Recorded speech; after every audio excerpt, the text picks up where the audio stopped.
Okay. So this is our debrief on Adela, and it's July 28th. Okay. So why don't you start with any questions you had for me or any observations? Sure. So I think this was one of the first ones I must have watched. And that's when you were talking about keeping happiness as a subscale, like it was in the original EQi prior to MHS taking over. Correct. So I think it'd be a good idea to look at the data with and without, and see, like, if basically be transparent with where our numbers are coming from. But I agree that happiness should be kind of kept in there, especially with the physical health aspect. So you're talking about when we look at their physical health and psychological health, right? Yes. Okay. Yeah. Yep. Yeah. So that's just an observation. I think it's really interesting because, with Adela, if you add happiness into her physical health, she actually goes up 11 points. Whereas if you don't include it, she goes up about 7.6. So happiness seems to make a difference for her in her physical health. But on her, if you notice on her psychological health, it doesn't make a difference. So it's kind of interesting, Right. So I think that's why I commented on it just for the subscale of physical health. But then I think kind of comparing that to what happens with other cohort members, because I know other members had either drastic changes or no changes at all in both. So it'd be interesting to look at the breakdown. Okay, so I'm just going to make an agenda, a task list for myself. So let's compare the physical and psychological scores with group cohort. Yep. Okay. As one sheet. Okay. Because I think it'd be cool to do some charting on it. Yes. Okay. I agree. Yeah. Their support, and the other thing is what we wanted to see is was there a difference with the members who actually had health care, who we supported. Yep. We financially supported with medical expenses. Yep. Yeah. Okay. All right. Yeah, she was. Her scores were pretty impressive, I thought. I mean, when she started, she was within the norm because remember the norm is 90 to 110. So she was already at the norm overall with total EI. And if you look at all the composites, she was basically there aside from the decision-making composite. So which was kind of neat. So you're also thinking that you want to, let's make a list of, you also want to compare the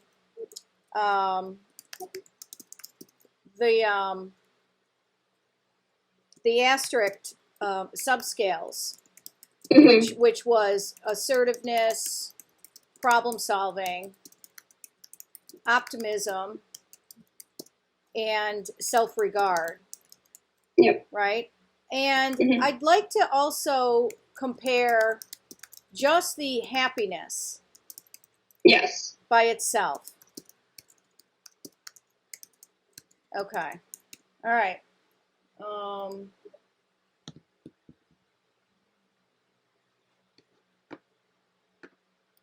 Yeah, her optimism was pretty consistent. And her self-regard, though, was in the norm, but it went up, 29 points, which was huge, Right. Her happiness also went up 28 points. So I think that's interesting that her self-regard went up 29, happiness went up 28. It's almost, it really makes me feel as though those, optimism and happiness are anchored or with self-regard. Right. I agree. I do think self-regard fuels happiness and optimism. I don't believe optimism and happiness fuels self-regard. I think I agree. optimism, I think optimism and happiness is a byproduct, a positive byproduct of a person's affirmative self-regard. And I've seen variations with self-regard. I know I do believe a person can respect themselves, yet lack confidence in themselves. So self-regard is almost like a double-edged sword because, self-regard isn't just about, people sometimes think it's just about respecting themselves. But in reference to this psychometric measure, it's piggybacked with respect and confidence in oneself and self-worth. So I do know people who respect themselves and yet they lack confidence, So it's interesting, I think. You had asked Seraphin if she could touch on a bit of what her perception of Adela's overall optimism in reality testing is. And I think, did she not address it in the video? I don't think so. Okay. Well, I think she did, but I wanted to know, like, she had a conversation with Adela, because I want to know what Adela feels. Okay. She feels like her optimism has changed. I'm going to add that here as under questions for her, and I'll definitely get back send that to her. I did. Which kind of goes with the next one too. Yeah. I did tell her to ask Seraphin to speak to each person individually in regards to their EQIs. So she probably, I don't know how, if she has started yet or not. I haven't gotten an update yet on their last workshop, which was just this past Sunday. So I have yet to speak to her about that workshop in depth. So she might have set up times and appointments for each of the cohort members in regards to their EQIs. So I did have some conversations about it with her. Let's see. With children and those without, to look at that. So you want to look at the interpersonal composite with cohort members with and without children, right? Yeah. Okay. And I think I comment on somebody else later about the self-actualization in members with children and without. I think you touched on it too, talking about how, being a mom can also be like a root of a sense of purpose, but kind of seeing where their baseline was and how much they improved compared to our cohort members without children. Yeah. I think it would be interesting also to see their age too. And, and I do have that written down in regards to their age and a few other things. Let's see. I like to look at the balancing EQI to see if you notice it's really, the highlighted ones are, I really, the problem solving, and we incorporated the stress triggers, the de-escalation, stress management in their last workshop. So I don't think we'll have an answer in regards to any of the stress issues or concerns that we have with all of the members until probably a couple of months from now when we retest them in September. And I'm hoping that the problem solving skills that we've taught them in regards to implementation, and how to plan, do a plan of action for doing, and how to actually implement a solution may help them. But, again, we won't know until, we retest them in a few months. Right. But yeah, she's pretty stable. I mean, if you look at the overall composites with stress management is the lowest one at 107 and the highest ones are 120. So she's, I like to do the standard deviation is 10 to 15.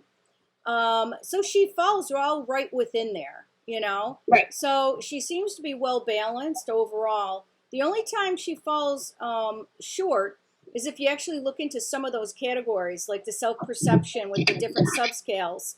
And you can see problem solving and stress tolerance is out of whack a little bit. Interpersonal relationships is slightly out of whack too. But again, I'm not that concerned right now. My main concern was the problem solving, piggybacked with the stress tolerance and stuff. She looks pretty good overall. Adela was one of the ladies that received a water purification system on Sunday, and she has, she has several children. So, and she thanked me. So this may make a huge difference in her physical life and psychological life as well. Because and her stress, because it's like knowing that they're drinking crap water, it's always on your mind. You got to always be stressed. How am I going to get clean water? So we've actually relieved one worry from her, which is actually a very large worry for them because it's a daily thing. You're cleaning dishes in that water. You're brushing your teeth in that water. You're cleaning your hands in that water, and they're not even clean. You're drinking it. All of these things. That's a huge, huge relief. And I think, it's amazing. For $35, if we can remove that kind of stress, and that then the byproduct of that is a sense of happiness because you're like joyful the fact that you're actually, when you clean your hands, you're cleaning them. When you're cleaning your dishes, they're clean. When you're drinking water, you're not hurting yourself. The other thing is that they weren't even drinking water to properly hydrate. So imagine what that's doing to their brains, right? They're not properly hydrating their bodies and all of the systems within their bodies. So, I people here, like in America, sometimes we take water for granted, drinking water. And, definitely. Yeah, so it'll be interesting to see if even having proper water, there's so many ways like this, you could study these things and the different elements and the components that really have an effect physically and psychologically and even cognitively, right? On a person's well-being, as like drinking water. People don't really think about that. And I wonder if there's ever been any studies on those who drink crap water, who don't have clean water, and those who do, and know not only that it's clean water, but it's readily available. They used to, they did have a drill there where they would go to and they could get clean water, right? Because there was a drill there. But since the Civil War, it's basically been closed down because it's not safe. So even when it was safe, people would have to travel, bring, pottery or whatever, get the clean water, and then bring it home. So it wasn't, and so, I'm sure they're like, okay, well, we got to wash in this, we got to wash dishes, we got to drink. And I'm sure that it wasn't readily available. So I'm wondering what the difference may be with these water purification systems. And for $35, you know what I mean? To be honest with you, I'm just going to set $35 away every month and get the rest of them, have these things, as well as for the cohort, because it's just that important. It's actually $350 for the next cohort, which, it's the influence on that and how it's going to effectuate their lives is, I just don't think you can put a price tag on it, But no, I agree. And I feel like that's something too that's technically medical related. And so, I'll talk to my capstone advisor too, and I don't see why that shouldn't be an issue. Getting $350 towards that. So, and she let me put that on my list. Now she has 3 children, so it's her plus the 3 kids. She's anywhere from 29 to 31, depending on. And Seraphin is gonna get me their actual ages because we've dealt with them now. It's been a couple of years. This cohort was.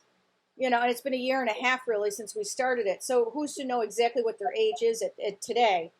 But she is, when she started, her father, the kid's father was killed. She moved into her brother's house. I believe Adela is the one, and I could be wrong, but I know we mentioned this in the previous video. I believe Adela is the one who married her her deceased husband's brother, which is a I believe culture. so. Yeah, and that's a cultural thing. You see, Right. that's what they do. So she didn't really have a choice, and yet Right. here she is doing really, really well. You Yeah. know, that's why I do think that, and that's just an observation of mine. I'm wondering if that is what is maybe holding. You know, she went way down in her interpersonal relationships. She started at Right. 100. She went up to 113. She went down to 97. And this has been a struggle for her, right? Mhm. And it could be because of this imposed marriage on her, and she's having a tough time with it. I don't know. Right. That was one of the questions I think I had asked Seraphin to check on as well. And yet she's happy, she's optimistic, and her self-regard has gone up. Right. So I'm just wondering what's going on with her interpersonal relationships. And I think what she's doing, my guess was, basically that she's doing as well as she can. She probably has some. She's probably in some relationships that are not mutually satisfying, and Right. more of an obligation. And it could be this marriage. It could not be. I don't know. Right. But there's a lot of things going on. Yeah. Let's see.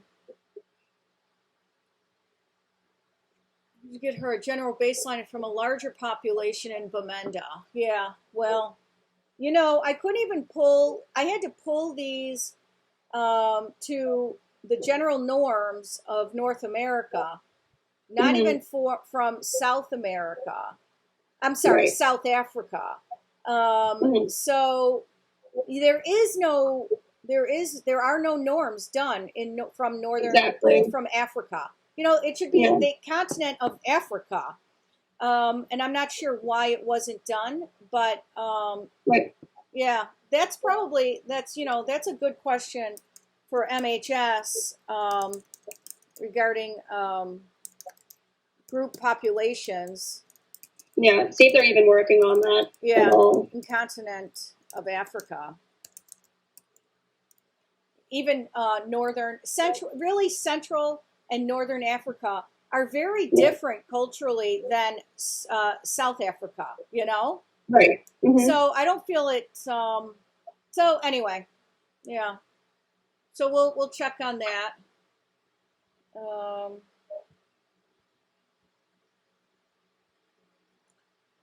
Yeah, I'm just reading your stuff here.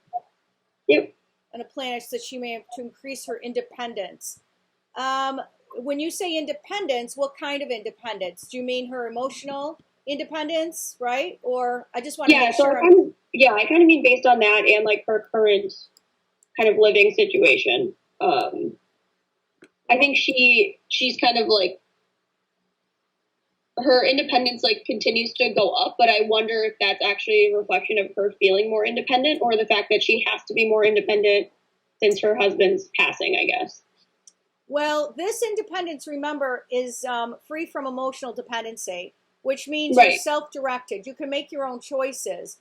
And see, this Mhm. is piggybacked with self-regard. If you see in the beginning, she was at Mhm. 92. And I think that was, I think she respected herself. She might have been a little behind or falling low on confidence. And with her independence being 75, she probably didn't rely on herself maybe for making some of her own choices. But as she goes through the program, it increases, and so does her self-regard.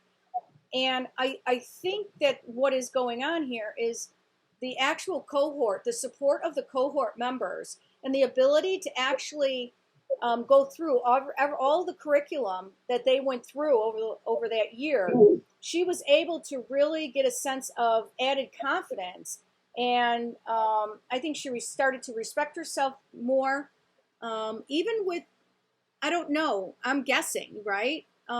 Right. But it seems that her independence and her ability to be more self-directed, as opposed to asking other people. Mhm. I agree.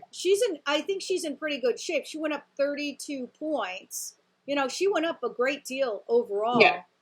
32 points in social responsibility. And I wonder, now social responsibility was 83 at pre, 115 at mid and at post. Now at that point, think about it. Her husband died. He was killed. He didn't die. He was killed. They're in this civil war over there. Her problem solving was also 84 and 93, 115, then at 96. So it's almost like she probably didn't feel as though she could actually, maybe she didn't know how to how to be helpful in the community. Do you know what I mean? There's a lot of things that kind of correlate and go together when I look at these scores. Her reality testing is 93. It jumps up 31. So she might have thought that she has no choice. There's nothing she can do. She can't really be helpful in any way. And yet she starts going into this cohort and she starts this unveiling and she realizes, wait a second, there are some things I can do. And all of a sudden her reality testing score goes up. So does her social responsibility. Her problem solving goes up. It's not great, but it did go up 12 points overall. Her independence is going up. Her self-regard is going up. Her self-actualization, her pursuit of meaning. Everything she's looking pretty good. Her stress tolerance, right, actually went down 5. Coping with stressful situations. And I think that has to do with not understanding how to go from A to B with things that are within her control. But what about things that are out of her control? Water, having good water, clean drinking water is something that is completely out of her control, right?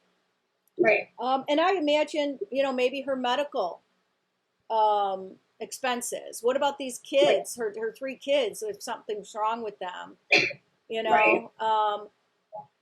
And do we know exactly when her husband was killed? I don't know. It might have been, during the conflict. I know that it's going on 4 years now. So I'm not sure. That's a question for Seraphin. Okay. I'll write this down. Okay. I know that he was gone before she started in the program. That I do know. Okay. All right. I know she's had a lot of sickness over the last couple of years, and yet she still has improved, which I think is a good testament to herself. I think the cohort is I know it has become a family to her. She feels as though she has someone to go to. She feels connected, and she doesn't feel alone. And I think that is like one of the common themes, a commonality with all of with these cohort members, and which is one of the positive byproducts of this program is some of these people had no connection, and just that personal connection to others, whether it be one person or up to 10 or 15, makes a huge difference, Right. Anything else with Adela that you want to go over, or that I don't think so. Or that you've noticed? Okay. No, I just wanted to get, and then her age was the only thing, but we're going to check on that. Yeah, it's anywhere from 29 to 31. Okay, I'm going to make that note again. From Seraphin. So we'll have that. Now, Adela was, I just want to see if I can grab that quickly. Where are we? Here we are. Adela, let me see. Now, Adela was displaced, and she is free today.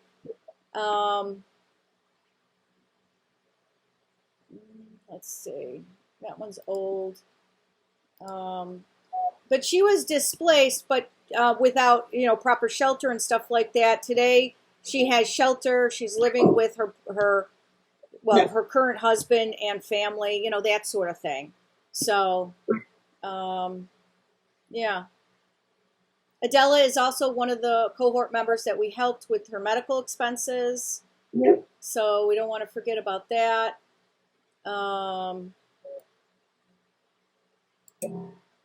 Anything else before I end the video? Nope. Okay, I'm going to edit.